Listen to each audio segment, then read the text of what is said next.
బాలిక అత్యాచారం కేసులో నిందితుడిగా ఉన్న తాటిక నారాయణరావు ఆత్మహత్యకు పాల్పడ్డాడు.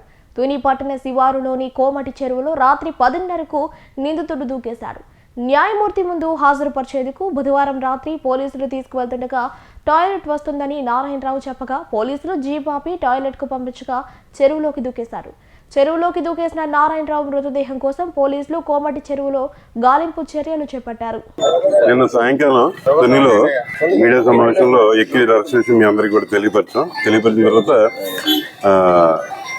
ఆయనకి మెడికల్ ఎగ్జామినేషన్ జరిగిన తర్వాత మళ్ళీ పోలీసులుగా తీసుకుని వచ్చాం. రికార్డ్ అంతా తయారైన తర్వాత అరెస్ట్ ఇంటిమేషన్ అది ఇచ్చిన తర్వాత కోర్టుకి ఎస్కార్ట్ ఇచ్చి కోర్టుకి పంపించాం. కోర్టు వారికి కూడా రిక్వెస్ట్ చేసాం, కొద్దిగా లేట్ అయింది రిమాండ్ తీసుకుని, ఎందుకంటే లోకల్గా మేము శాంతి భద్రతలు కానీ మిగిలిన విషయాలు కూడా చూసుకోవాలి కాబట్టి రాత్రి మీద పంపించడం జరిగిన తర్వాత మార్గ మధ్యంలో కోమటి చెరువు ఏదైతే ఉందో అక్కడ ఈ నిందితుడి యొక్క రిక్వెస్ట్ మేరకు వీళ్ళు ఆపారు. బండి ఆపి ఆయనకి సమ్ నేచురల్ కాజ్ నుండి లేదా బహిర్భావం నుండి దానికి అవకాశం ఇచ్చారు. ఇచ్చినప్పుడు మిస్ చేయడం చెప్పేసి వాళ్ళు మాకు తెలియపరిచారు.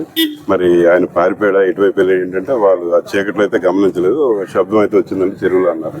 కాబట్టి మ్యాక్సిమం చెరువు అని చెప్పేసి అంటే నేను మన అతని రూరల్ సీఏ గారు టౌన్ సీఏ గారు వచ్చి ఏరియంతా కూడా పరిశీలించడం జరిగింది. అలాగే ఫైర్ సర్వీస్ వారికి కూడా ఆ టైంలో మనం ఇన్ఫర్మేషన్ ఇచ్చాం, వారు కూడా వచ్చారు. కానీ ఆ టైంలో పూర్తి స్థాయిలో ఆ వాతావరణం అనుకూలించుకో వాళ్ళైతే చేయలేదు. అంటే అప్పుడు ఇంకా పూర్తిగా చెరువులోనా లేకపోతే చుట్టుపక్కల ఎక్కడ ప్రాంతం నుంచి కన్ఫర్మ్ కూడా కాలేదు మాకు.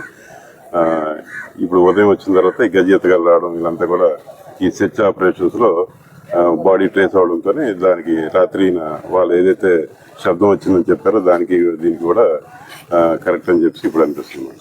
నేచురల్ కాజ్ అన్నది అది కూడా ఒక రకమైన హ్యూమన్ రైట్, అది కూడా ఒక రకం మనం దాన్ని నిరాకరించడానికి లేదు. స్టాఫ్ ఉన్నారు, తుని రూరల్ స్టాఫ్.